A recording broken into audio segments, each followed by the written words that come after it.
So, ayun, hello mga mima. For today's video, gagawa ako ng avocado juice.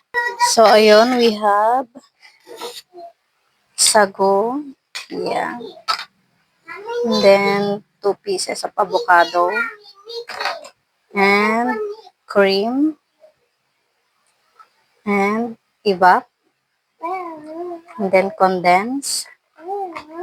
And milk powder. So, let's do this. Okay, ikat natin ang avocado. Yan.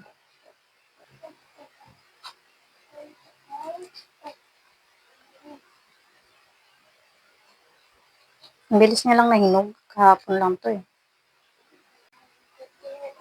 Ginahit ko ng pa-square. So, ilalagay natin siya ng ganito. Cubes. Cubes cut. Yeah.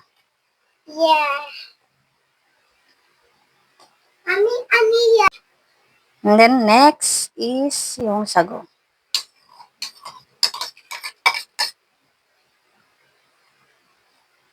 And then, yung cream. Siguro natin lahat. Konti lang. And then, lagay natin yung powder. And then, yung evap milk.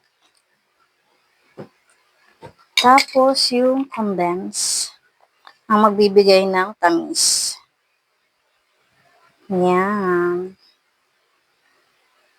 So, taste muna natin. Mix muna natin.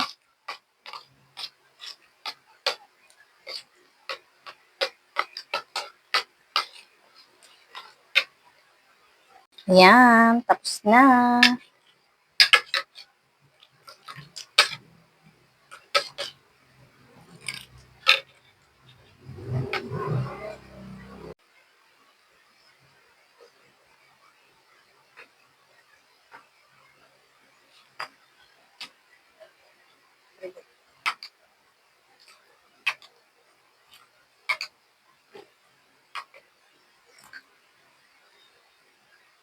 Wait lang daw po.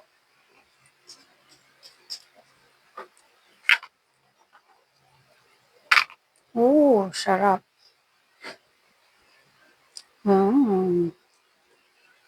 Yummy. Enjoy.